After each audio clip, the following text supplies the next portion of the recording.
Our minds are so powerful that what we focus on reverberates through every aspect of our lives. So why not see what happens when we put our attention on all the good things people are doing? Join me for the good with Teresa G as we start a ripple effect by focusing on all the greatness in the world.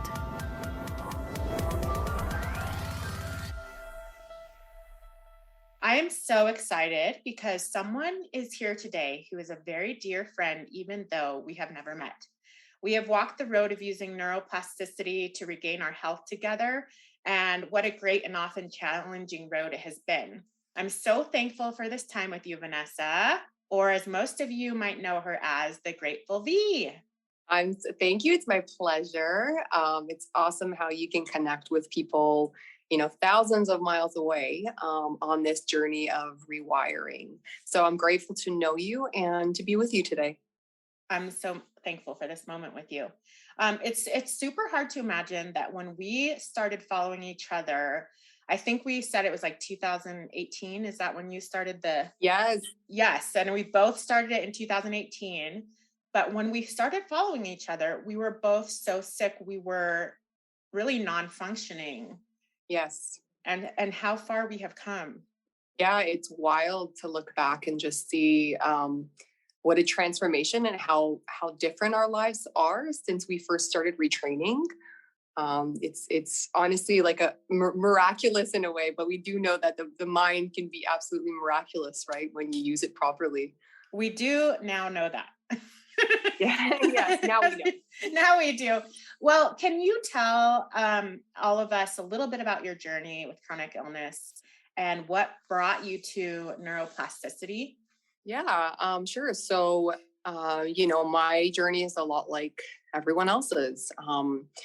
It's funny because I hear the same stories as I work with people as well. It's, stress upon stress, living a life where maybe we're not taking care of ourselves, maybe we're not setting boundaries, maybe there's trauma. So for me, it was a mix of all of those things. So in my past, although I would say I was a healthy young person, I would say there was lots of trauma, a lot of things that I went through. And then throw on top of that, an actual parasite infection, which I got in 2009, which really started the chronic illness. So that was just the beginning of another decade long of multiple chronic health issues, which led to, a completely debilitated state, from POTS syndrome to chronic migraine to small fiber neuropathy to chronic UTIs, chronic sinus infections, chronic lung infections. It's funny because I forget all of the things that I had looking back on it now. Glaucoma, vision issues, Meniere's disease, vestibular issues, and the list goes on. And I'm not going to even bother listing them off because I'll be here all day. But right. That was kind of, yeah, right. That was my journey. And throughout that decade, I did have 2 beautiful children. I did get married, but I didn't get to enjoy it like I should have, or like I would have if I was really there. Because let's face it, I was just surviving. I was just trying to get through every single day. And it was hard. It was really hard, especially as a mother as well. And just not being the person that you wanted to be. And so kind of peaked in 2017 when I was at my worst and I was hospitalized, for over a month. And, we really thought that was it for me because I was so unwell. That was when the gastroparesis kicked in. I couldn't eat. I couldn't stand. If I was upright, I would lose consciousness right away. I couldn't bathe myself or feed myself. It was just awful. And I remember just being hospitalized and thinking I'm never going to see my kids again. My husband was really thinking about, how's he going to tell our children that mommy's not coming home? And then my parents, like my dad at the time flew in from Greece. He was on vacation and he rushed back because we really didn't know if I had any time left. So in that hospital bed, as I had just been diagnosed with POTS syndrome, small fiber neuropathy, and vestibular migraine. So I was given these labels and then, a bunch of different medication. And they basically said, you're going to be like this forever. Just make plans. If you make it through, this is what your life is going to be. You're going to be bedridden. You're going to need full-time support, and it's only going to get worse. And it was devastating to hear that, especially from doctors who are like, we don't know what to do for you. We really don't know what else to do. Mm-hmm. Yeah. And it was just a symptom management at that point. How can we make her comfortable enough? And I remember being in that hospital bed and just kind of started to Google POTS syndrome and dysautonomia. And I came across Sarah Jackson coaching, her Sarah Jackson's page. Yes. She had a YouTube channel at that time, which she was pretty active on. And I just watched one of her videos, just one of them. And she was saying how she overcame POTS syndrome and many of the other things that I had, like chronic fatigue, all of that stuff. And I was like, no way. She's selling snake oil. There's no way. The DNRS thing, I just literally put it in the back of my mind and I never revisited it again because it was too good to be true. And she, with Sarah, she started the program pretty close, maybe like a year before us, because when I started following her, she was still not, like she's also evolved into Sarah Jackson Panther, right? You can find her on Instagram. She's great. She, what we say as brain retrainers, follow the people that are going to inspire you and give you tidbits to keep your brain healthy and keep your body in a calm state. So I definitely suggest following her, and of course, Vanessa too. She's amazing. She's absolutely amazing. But it's just so crazy how we're all sort of, close together in our time. Yeah. It's like the 6 degrees of separation. We're all somehow connected to somehow, somewhere. And it was just that one day I had looked into the DNRS, and then I never looked at it again until I want to say close to 6 months later when I had I was back home living with my parents, but that's when, full depression. I didn't want to live anymore. It was just the hell on earth is what I described it as, being fully dependent on someone else at the age of 33 and not being able to take care of your own kids. And so this is kind of where like my journey into faith comes in too, is like, I wasn't really a religious person growing up. I, was typical baptized and go to, at Christmas, you'll go to church and that sort of thing. But my parents were desperate and they really just didn't know what else to do. So they brought me to my local church and they did a special prayer over me. So the priest saw me. My parents had to carry me in. I literally couldn't stand.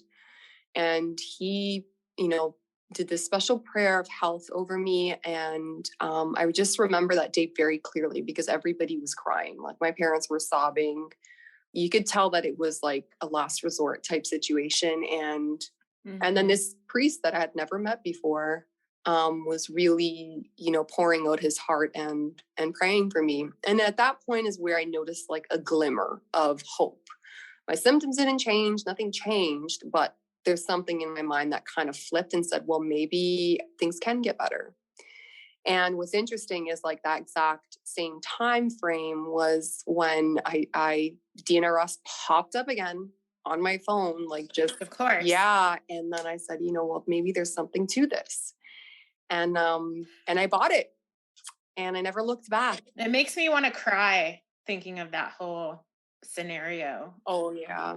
It was emotional for sure. Mm-hmm. And, that I think that we all kind of go through a particular pivotal moment where we're like, maybe it can get better. Maybe something can shift. Maybe I can have hope. And it is that hope rope that I was thrown that day that pulled me out of that pit.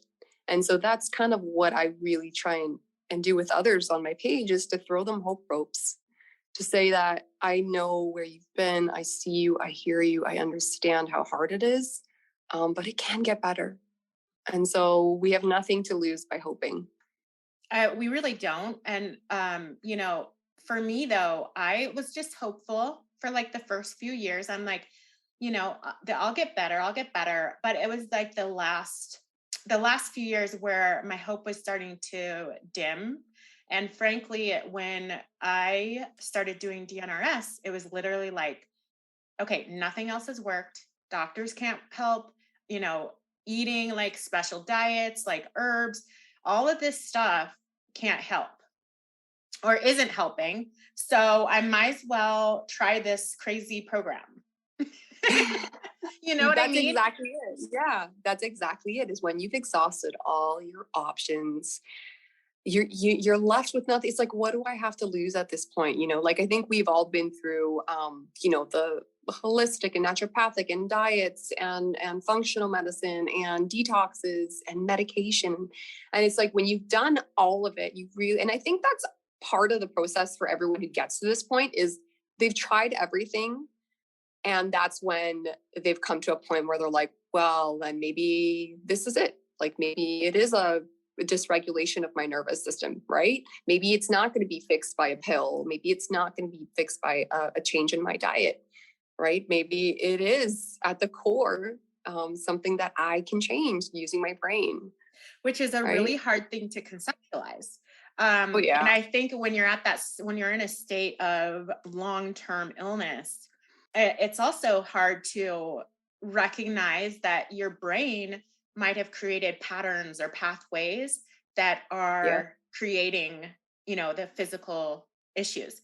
And so it's just a fascinating journey to go all this way. And often I'll reach out to people where I see them like, because now outside looking in, but sometimes inside too.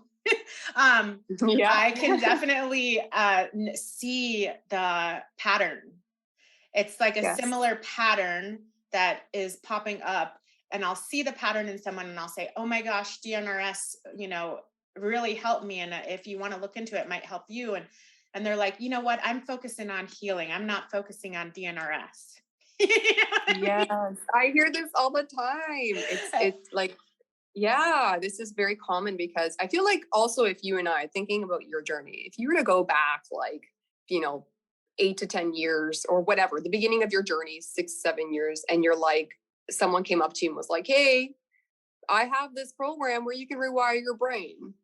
Would you have taken it? I'd be offended. Yeah, I'd probably, same with I would be me. offended. I'm like, it's not my brain. It's not my brain. I'm not making myself sick, and Exactly. it's not that anyone's making themselves sick. It's that situations, exposures, illnesses have created a loop cycle in your brain. Exactly. Yeah. So it has nothing to do with you as a person and your strengths and your powers or your control. It's literally Exactly. your brain responding to the situations that you've put in. So it's a fight and flight response. Exactly. And I know that's hard to hear for some people. Um, Yeah. and then when I started, I'm like, okay, I'm just going to give this program. I didn't think it through very well. So I just started. And then my symptoms went off crazy. Like Yeah. they got so worse. Everything got worse. And so I stopped. I was like, this is a terrible program. At that point, I was like having trouble walking, and it was like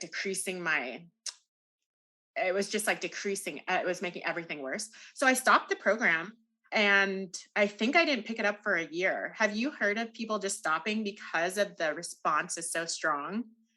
Oh yeah, I hear it all the time. I mean, when we incorporate something new and we, especially when it comes to healing, we add in a new element. Oftentimes we'll have this kickback. And it's sometimes it can be scary because then you're associating this new thing with a worsening of symptoms. So essentially you're creating a new threat, right? You're perceiving an absolute new threat. But again, this is very common with neuroplasticity. With these kinds of practices, sometimes you get worse. I don't want to say worse, but sometimes your symptoms will get louder temporarily before they get better. And this is that key pivotal point where you need to keep going. So I like to kind of change my perspective when it comes to those moments and saying, well, my body's reacting this way to this. It means it's working. It means Yes. I've hit a soft spot, right? It means it's that burn at when you go and work your muscles, right? It hurts, but it's hurting for a reason. There is something taking place. But that break, I know a lot of people who started and stopped, or even just bought the program, watched it, and got too overwhelmed, and then symptoms peaked and then stopped again, or people who kind of continue on with the program and don't see the results as quick as they want, and then they stop again. And then years later, they're like, I'm picking it up again. And there's no shame with it. We all do it. I mean, I've taken breaks throughout my retraining as well. But the important thing is that you give it another shot and you pick it back up. So, and it's obvious that you did that, right? Like you Yeah. came to a place. Yeah. And then I learned that when everything gets much worse, it means everything's going to get much better very soon. Yes. Because it's like very Exactly. cyclic, like things Yeah. will get haywire, and especially the mental,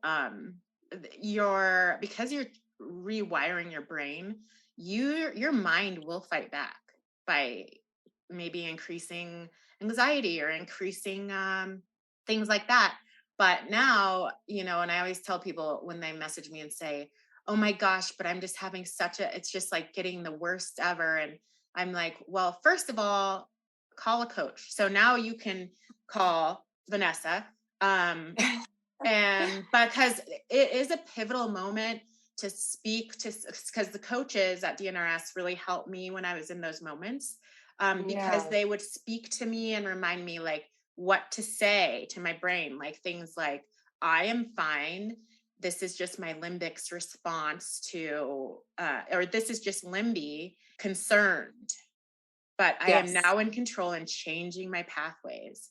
So limby, Yeah. everything's going to be okay. And limby is your limbic system. So that's an interesting thing. So remember, this program sounds amazing, and it is. It's a lot of work, and you're going Yep. to have some moments where that will be challenging, because it's a very challenging program, but it's the sticking with it that actually brings great results, and sort of changing it to fit your needs. Would you agree? Yes. So important. This is what I work on with every single one of my clients. This is what I did with my own practice. You have to create something that is customized, something that is really you. Because if you're just repeating what someone else says, it doesn't feel authentic. And this is kind of where sometimes we'll run into problems. With me, with myself, I changed the wording of the program to suit my own needs, to suit my personality. And I also incorporated my faith into, my rounds, into the way that I would speak. I would use scripture and verses as proclamations. I would change up the actual rounds. Like, for instance, I would add in some music, or I would speak in accents, different accents when I was doing my visualizations out loud. I would use things, again, that were authentic to me, that appealed to me, that resonated with who I was as I healed, because then it didn't feel so much like work, and it felt more like some part of me, right? This thing that I did every day out of love for myself, because I knew eventually the benefits would, outweigh any cost of time or effort that I put in. So the customizing, and this is, I mean, a lot of coaches do this and a lot of people do this. I find this really, really important to do something that resonates with you and incorporate the things that, you enjoy into your healing, right? Absolutely. And really, I mean, to be honest, I don't even do the scripts anymore. And I can't even remember them, which is shocking to me because I said them for so many years. I changed them. Like, it actually sort of causes like, what? You don't know?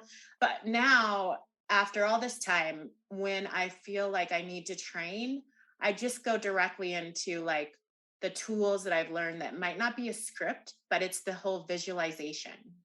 Yes, yes. Visualizing where I want to be, visualizing a place that brings joy, visualizing a place that, somewhere in my future. And then, of course, finding so much gratitude.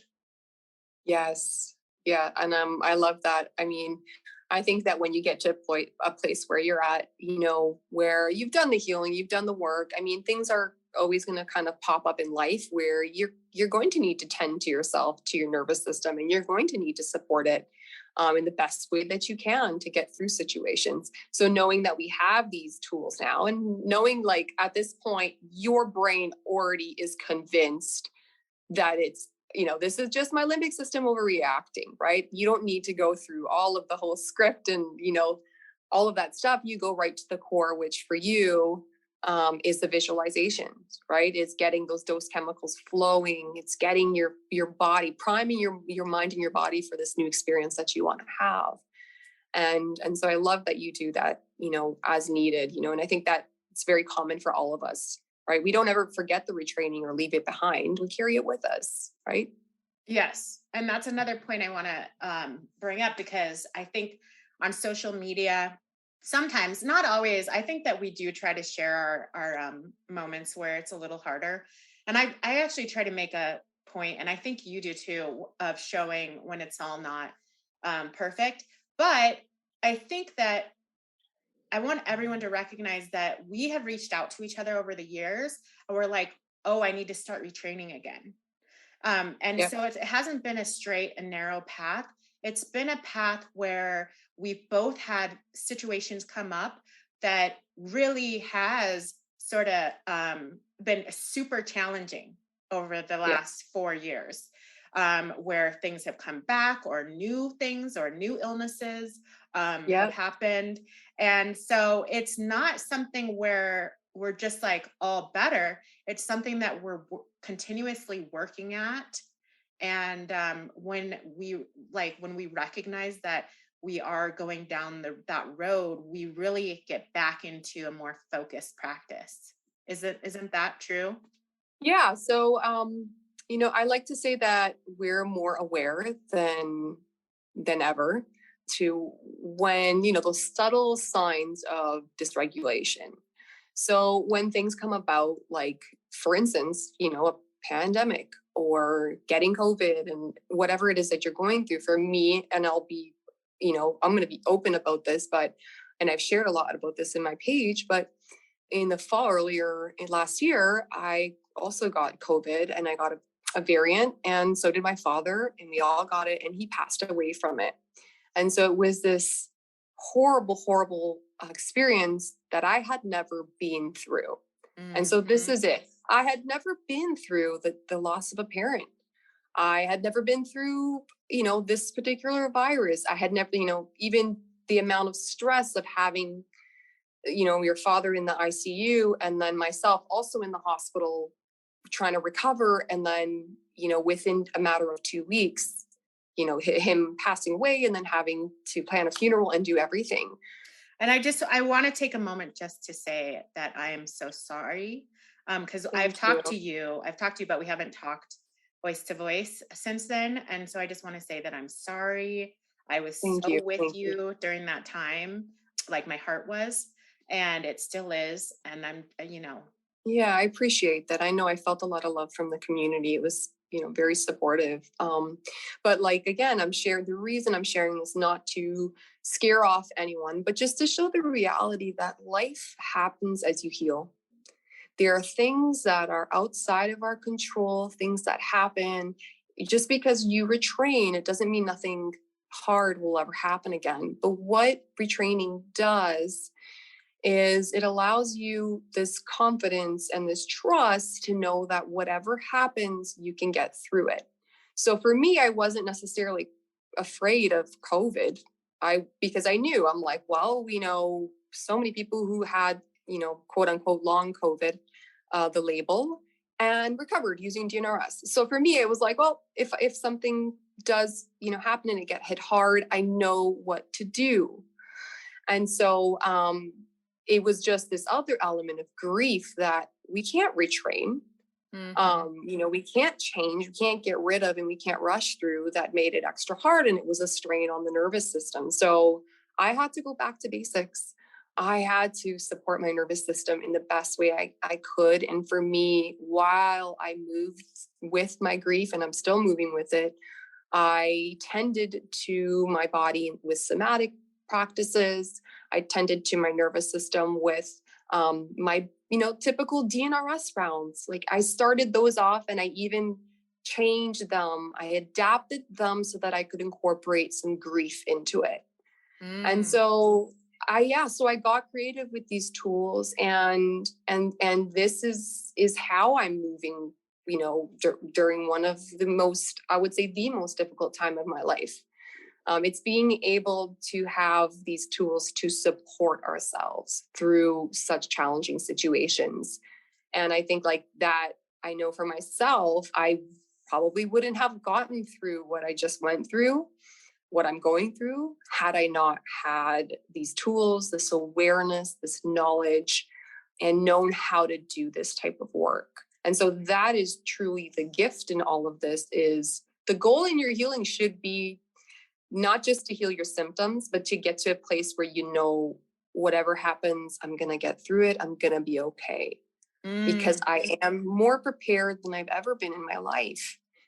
Right. And that's kind of the mentality that I like to pass on to all of the people I work with as well.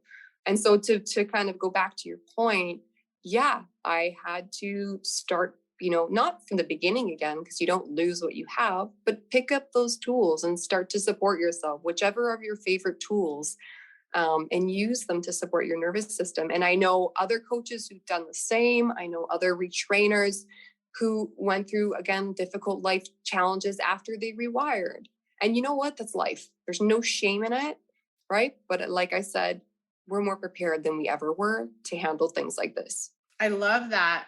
I love that idea and mantra is that, I'm more prepared than I've ever been to handle whatever comes my way. Exactly. I think the tools, because I have had multiple times since retraining where I had mold in the house, so I had a mold exposure. And honestly, if I didn't have the tools, I just don't think that my body would have recovered so quickly. It was just, it's phenomenal. So those tools, just so everyone knows, it's not, life does happen. Just like you were saying, life does happen, but understanding neuroplasticity and retraining tools gives you exactly what you need to. What do you always say? You say live instead of survive through life. Exactly. Yeah. And living while you heal too. We don't need to wait to heal in order to live. And I think that these tools are all able to be incorporated into a regular life. That's a good point, because I just put life on a hold when I was ill. Yep. And so I really love when you do your talks about that. Yeah. It's so important because I think that's what most of us did, right? We did put a pause on everything, but what if we didn't have to? I think that we just have this belief that we have to stop everything and just put, 150% into the work. But then we don't have time for the joy and for life. And so when you're retraining in a bubble, like isolated from everything else, and then you get back out into the world, chances are you're going to be triggered again. So what I, propose to most people is to obviously do the healing work, make it a priority, but also make joy a priority. Make, living your life when you're, say there's certain things that maybe you want to do and you can't quite do perfectly. Well, can you do them in an adapted way? Can you, let's say you wanted to go to the park, but you can't really walk or whatever it is. Well, maybe you will need an assistive device for the time being. Maybe you need help getting there. Maybe you'll just sit for the time being. Maybe you'll need sunscreen and electrolytes and a hat, but you're still doing it and you're still creating new memories. You're still giving the opportunity to yourself to experience joy. So, that's a really big piece of this is I want anyone who's listening right now to know that they don't need to put everything on hold, because you can do a lot of living as you're healing, and living is part of it. It's what's going to fuel that desire to keep going. Right. And so, it's such an important piece that I kind of work with my clients through as well and share here on social media. And I know you're the same way. I see you getting out there. I see you enjoying nature. I see you listening to music and trying to live your best life with what you have right here, right now in this moment, right? Oh, totally. And one of the, key things that has been so instrumental for me was one of the rules of DNRS was to move your body every day, go outside every day. Yes. And it doesn't mean that you have to go run a marathon. It literally means, like, for me, it just started off with like sitting in the sun. And then it was walking like a quarter of a mile, not even a quarter of a mile a day. But that sort of starts your brain. Yeah. That is part of the healing process. So start wherever you are. But now it's such a huge part of my life, like I know I can calm my nervous system if I go out into the woods. Yeah. Immediately, or I know that if I go move my body, it will decrease the overall tension in my body. And so, yeah, so I just think that's such a key component. And I love how you explain it to people. So thank you. Thank you for that. And so I wanted to we have talked about this. So once, the physical healing took place, I was surprised to sort of be bombarded with these emotional traumas that came up. I was physically well, but then like I was recognizing the seeds of illness had been planted throughout my life. And you had said that you experienced something similar, but is that common where you heal and then the emotional, once your body or your mind knows you're well enough, it brings up the other stuff? That's exactly, you described it perfectly. So I think we heal in layers, right? It's not a, very linear thing. We know how it's up and down, and we heal in layers. And we know that once we kind of get through one layer, something else pops up. Like, I don't even know if you've experienced, you heal one symptom and another pops up, or, you heal one trauma and that leads to another and another. But what you're describing is something that I think most of us experience, and I did too, is once my nervous system felt safe enough, my brain opened up, those memories. Like, it opened up that vault, I would say. And things started coming to the surface. And when they come to the surface, to heal. That's the reason they're presenting themselves and trying to grab your attention. And it's also a sign that you're well enough to do the deeper work. And so that's why I also caution others who are starting to retrain and don't have a firm basis in regulation. Don't rush to do the deeper work. There's absolutely no rush. Your body, your mind will tell you when it's time to do it. Because when you start digging for it and you're not in a space to do it and your body's not ready, you don't have the foundation, it'll set you back. And so for me, like you, I got through a lot the physical stuff, and I was like, oh wow, like, I feel normal again, and life is better, and all of this stuff. And then things started showing up, right? You started to notice, for me, it was past trauma that I had repressed, and it was patterns that I knew were unhealthy that I had been doing. And as I looked back in my life, I realized, well, maybe I wasn't really that healthy before chronic illness, because I had all of these beliefs and all of that stuff. So there was definitely I would say a second stage to the healing process, where I kind of dealt with the nervous system stuff. It calmed my nervous system as best I could. But then the roots kind of surfaced and was like, hey, you need to deal with me. And yeah, and I think, and it speaks loud, you can't really ignore it. And at that point I did more of trauma therapy, EFT tapping to deal with the beliefs and the memories, and somatic experiencing, which for me was very helpful, both with the trauma and then also with more of the recent grief. So there's so many different options out there, and not everybody has to do the deeper work. I mean, I've seen people heal from stuff really pretty quickly and not really have much lingering. But for some of us, it's a really vital piece. Well, it was a surprising piece to me, because I had gone to therapy. I had done a lot of therapy, and DNRS, the program doesn't really prepare you for that. They actually tell you like, don't work on the emotional aspect because you're not Yes. strong enough to. And I definitely agree with that. Like, just Yeah. put all the emotional stuff aside and do the program, and focus on the paving new pathways. But it was like 2 years after. So I was like living my life and blah, blah, blah. And then it just like hit me. And it was such a blessing because, all the hours of therapy and all these things hadn't really gotten to the root issue. So it was a great blessing for the root issue just to pop up, this emotional issue, multiple issues, but I just wasn't quite prepared for it. So I remember I messaged you. I think I messaged you and I'm like, is this a normal thing? Yes. You know what I mean? Yeah. And I don't think we're ever prepared for it, right? Because I mean, even with, like you said, you had done therapy and that sort. I did talk therapy for like close to a decade. And I don't think it ever really had the effect that it could have had if my nervous system was regulated, or if I had done that deeper work. But yeah, I mean, definitely came up as a surprise for me too. Certain things that I really had never even remembered until like that point. And that's an interesting part of the brain, right? When you're in survival mode, those memories aren't important, right? Like at this point, it's kind of like you just remember what you need to remember to get through the day, and everything else kind of just falls to the wayside until you get to a place where it's okay for you to remember these things. That's exactly how Yeah, it was. And one thing I just want to take a moment to talk about that's sort of off topic, but I think it's important.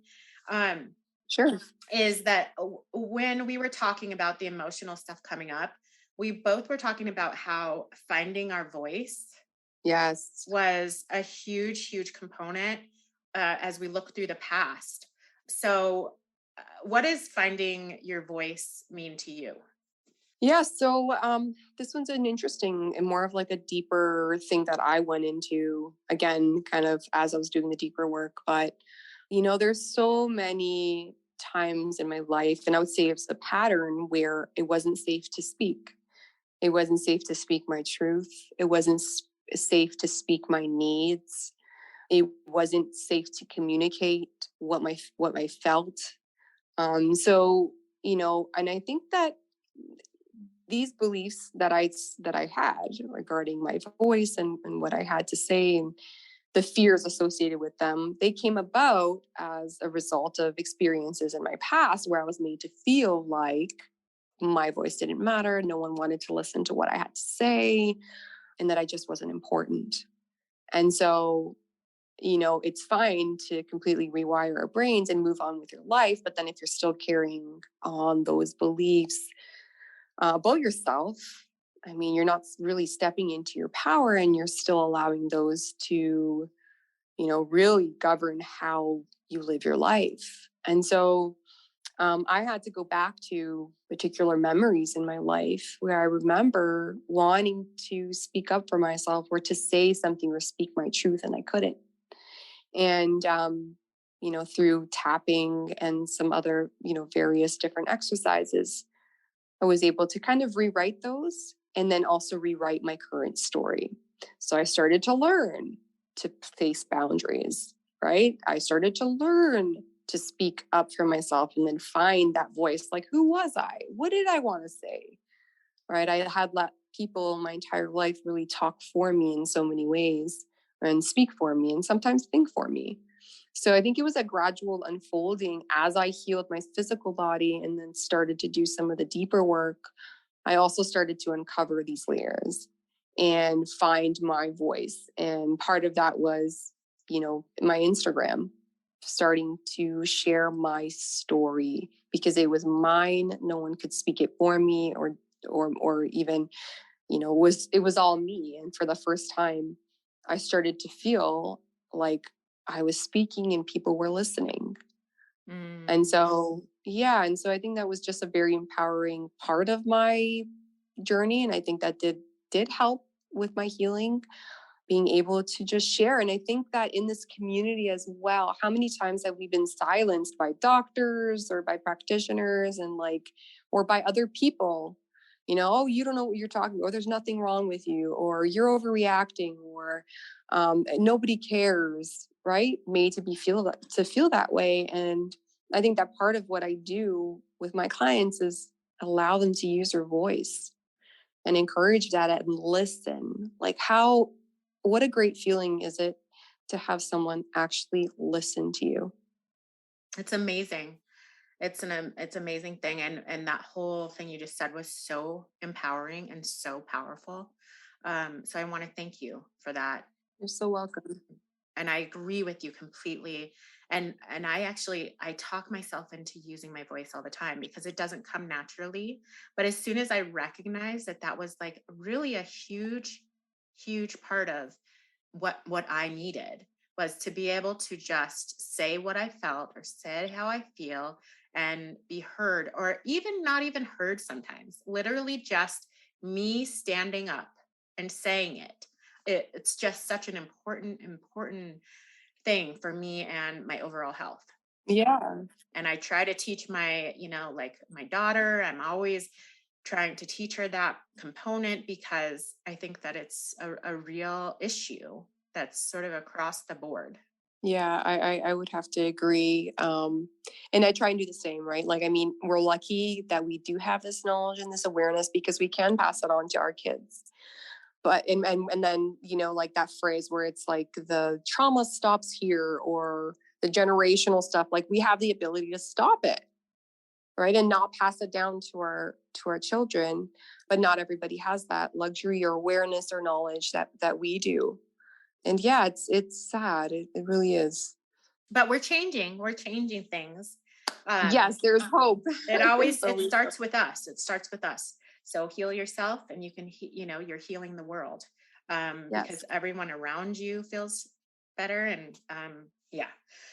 So thank you for that. And then now I'm just going to totally jump to another topic that I Sure. think is important and that you've talked about recently is, will you talk to us about surrounding yourself with cheerleaders versus fear leaders? Oh yeah, this one's a good one. Um, so I came up with the fear leader term as I was retraining because I started to become aware of people in my life um, who were fear leaders, and what that meant for me was there were people who were not supportive in my healing journey. They were people who were trying to really solidify this idea in me that I was not going to get well, or what I was doing was a waste of time, or people who instilled the continuous fear in me, but it was their fear.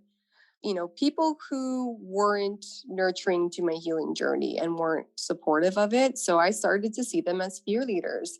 And everybody has them in their lives. They may be, a family member, they may be a friend, they may be someone on social media.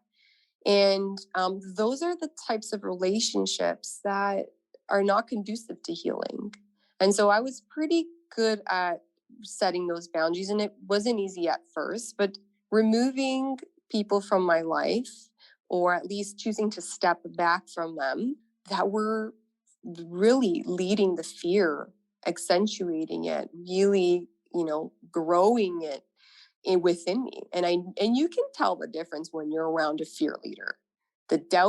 The seeds of doubt are planted, they start to grow in your mind. You start to think, well, maybe I can't heal. Well, if they don't think I can, then I won't. Or, they don't believe in me, or they think I'm crazy. Whatever it might be that they're making you feel at that point, it's not a good feeling. And in contrast to cheerleaders, we know what cheerleaders are, right? They cheer us on, they support us, they're excited for us, they hope for us, they believe for us. And this is one thing, is like when you're in this state of debilitating illness or whatever thing that you're going through that's challenging right now, sometimes you're in such a low state that you don't even really have the energy or the ability, capacity to hope or believe or to pray. And so this is kind of what I remember. Someone came into my life and told me, if you can't hope, or if you don't have hope, I'm going to hope for you. If you Mm. don't believe, I'm going to believe for you. And when you can't pray, I'm praying for you. And this person became a really big cheerleader in my life, and still is to this day. And I started to follow that and said, you know what? I need people in my life who are going to support me. And I started to really take a good look at who I'm surrounding myself with, and I chose wisely, and I still choose wisely, Teresa, because it's such an important thing. It's like you are what you consume, but you're also who you hang around with and who you give your energy to. So finding cheerleaders, and we have a ton in this community who are absolutely amazing. Like, this community is unlike any other, I'll tell you that. I know. I feel like we should all go on vacation together or something. Yeah, that's so funny. It'd be so fun.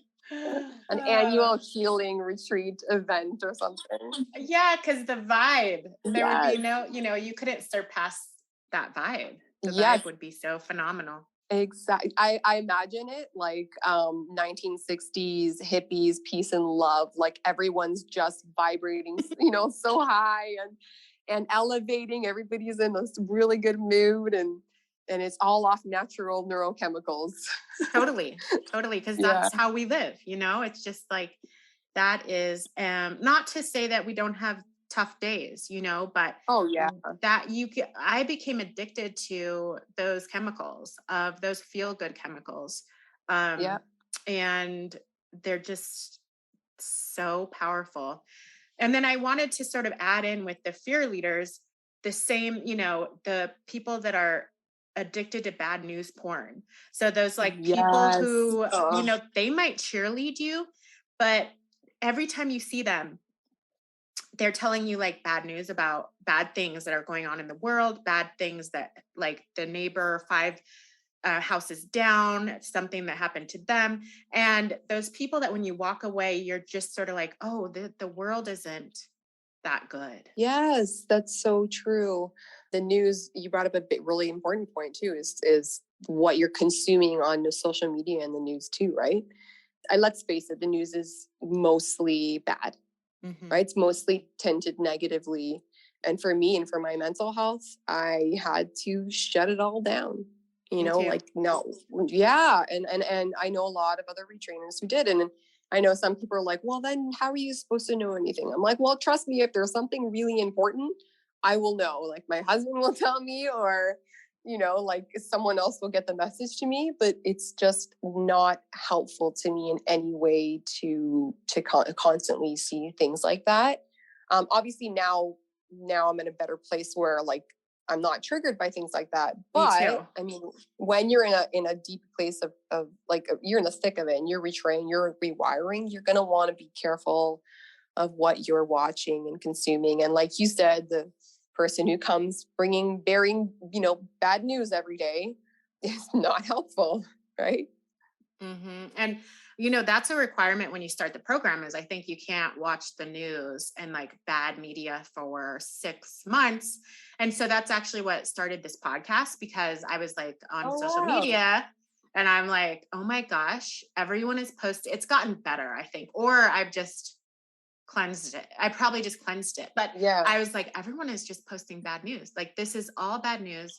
And then I was searching for things that were like good news, and I was having problems. So like in the midst of my training, I think, like, I don't know, 3 months in, I started this podcast. Oh, wow. I didn't know that. Yeah, I did. And I was like, I woke up one morning and I was like, I just want to start a podcast that is like going to, introduce like good things and people that will inspire.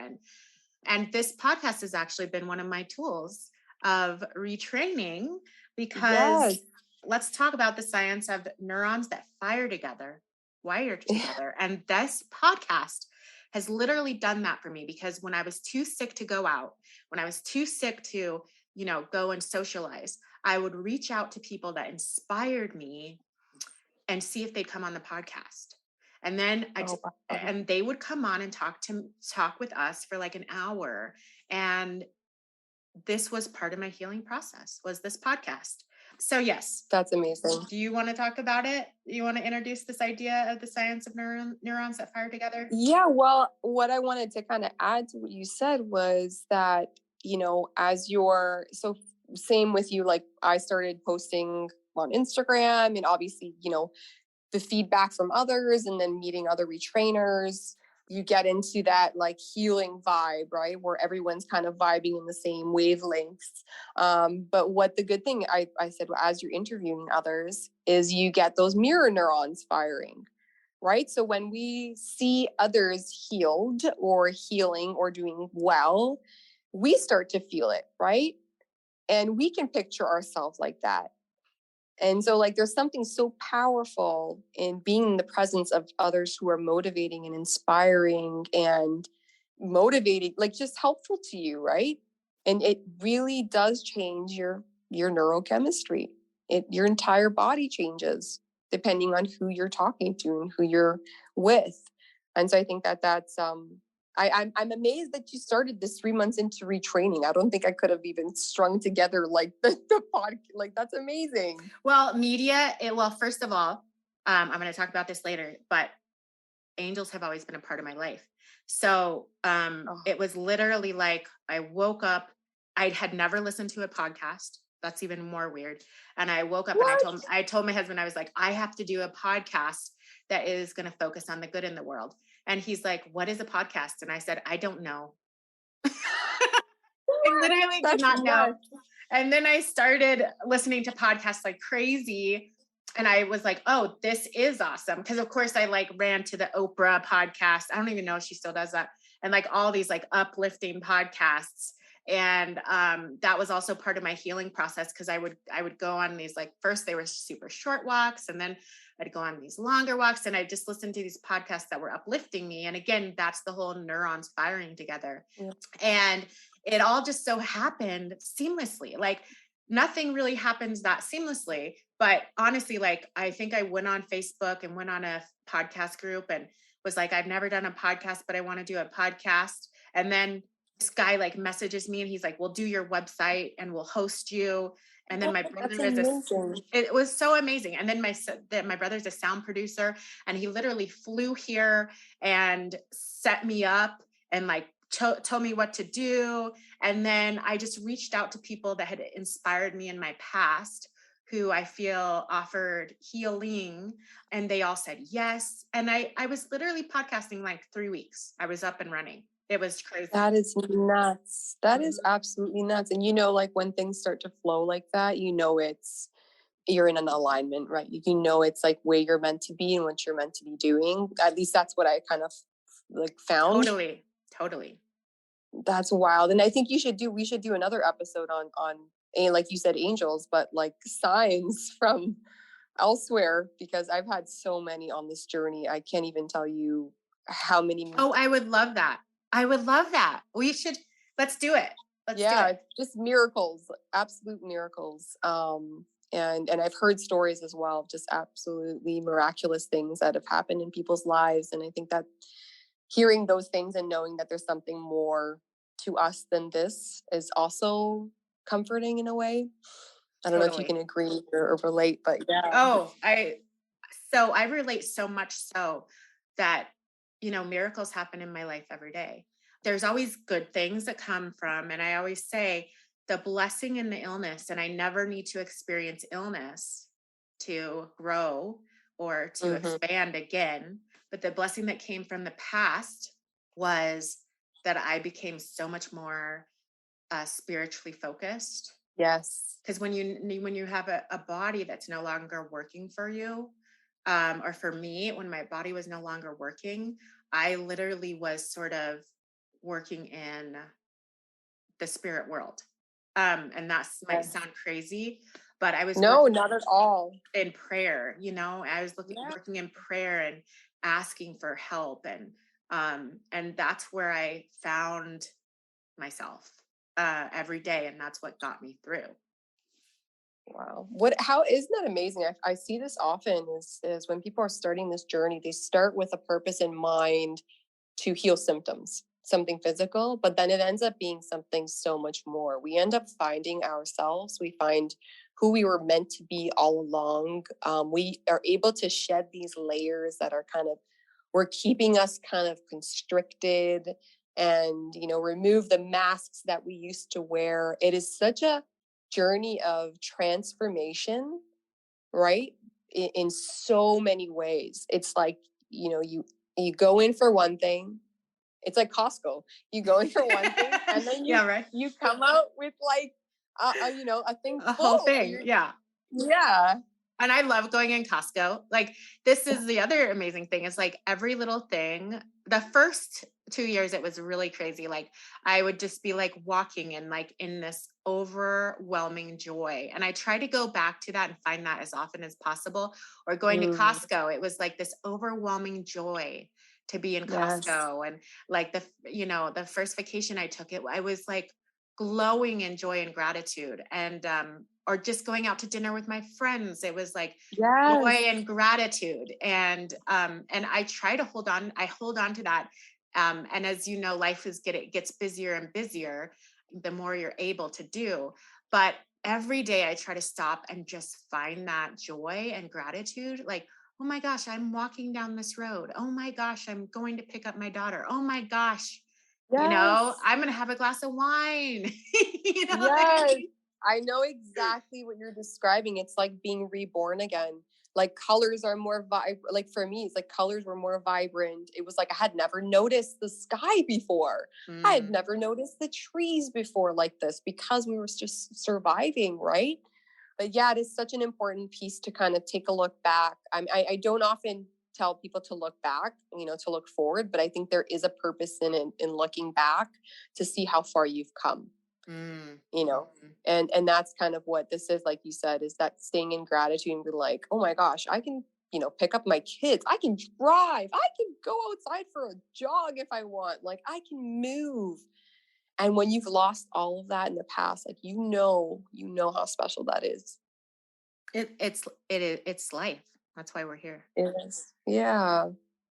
Yeah, it's amazing. Because all the other craziness, that's not going to give you that feeling of the bright green and the grass flowing in the wind, you know? Yeah. So, anyways, and everyone who follows me knows that I totally, and you, that we totally do go crazy over those sort of things. Yeah. So that's I hear just where you. we are. Yeah. So you're gonna come back on. This has been so fun. Yes, I really enjoyed myself. I enjoy you so much. But I always ask people at the end to tell me what they implement every day to make themselves better or so they can be their best selves. But to sort of reframe it for our conversation, I want to ask, what are the non negotiable practices you've incorporated into your everyday to help maintain your neuroplasticity? Okay. So I actually have posted a morning routine on my Instagram, but every morning I like to start off like literally as I hear my alarm clock or my eyes kind of open up, I start with thank you. Mhm. So for me, I thank God that I'm waking up. I mean, I remember I used to wake up and wish I hadn't woken up. What a difference. But I wake up and thank him for another day. And then I thank like every little minuscule thing as I'm moving, as I'm waking up. So thank you for my legs, for keeping me supported. Thank you to my bed that held me all night. Thank you to the sun that's rising. And then I kind of get the kids ready. It's chaotic in the morning, and I spend about 20 minutes. So this is kind of what I do every day in the morning is I recite affirmations and scripture just to start my day. So I just kind of speak them aloud in front of my mirror. I'll do some gentle somatic practice for my nervous system. Takes like not even 10 minutes. And I'll do visualization. So that's kind of like my non-negotiable, supporting of my nervous system. And obviously, if I'm going through a more stressful time, I'll tend to my needs more and maybe do some more visualizations or breathing or whatever it is. Like we have so many tools we could use, but I choose one of them. And I stay in gratitude, and I actually purposely choose joy during the day. So I know if I have a busy day, I have to, make time for that joy and that connection with my family and nature. So that's kind of like what it looks like. And as you said, like as you heal, life gets busy. You go back to work, you have more responsibilities, you have more things, but that's no reason why you can't continue to support yourself and do things that are healthy for you, just like brushing your teeth or going to the gym, or some people meditate. This is also nervous system support is an important piece of my day, and it should be for everyone, especially in these days. But yeah, that's kind of how it looks like. I don't hope that answered your question. Oh, you answered it so good. I am actually I want to start adding mantras into my morning routine. Our morning routine is somewhat very similar. I don't know. And I was thinking when you were saying that, something that I used to love to do, and someone said this, and did you post this? To go ahead and thank everybody that that's gonna come across your day when you wake up. Oh, I love that. Thank and visualize everything working out seamlessly and enjoy. Yes, so good, so good. I actually have, as for mantras, I have a belief boot camp thing that I'm going to be launching in the beginning of the fall. So if you're looking for mantras, so belief work is a huge piece of what I do with my clients, just dismantling limiting beliefs and putting in our new truth, what we would want to believe instead, and what truth we choose to walk in. And so I'm just, stay tuned if anyone's interested, but I'm going to be launching a belief boot camp type series. It'll be a consecutive few weeks of basically the main themes that kind of keep us stuck in our healing. I'm so excited for this. So I'm working on it. That is great. I'm so excited for that. Yeah, thank you. Me too. How can people get in touch with you? Yeah, so you can email me. You can go to my website, thegratefulv.com. You can find me on Instagram at thegratefulv. I'm also on Facebook and TikTok and YouTube. I haven't been as active on there, but I plan to. But yeah, any of those ways, you can DM me or email me, and that's just how you can get in touch. Oh, so like I was saying, my life has been full of fellow earth angels that show up at the perfect time and help shine light through the darkness to get to the light. And Vanessa, you are one of those fellow earth angels.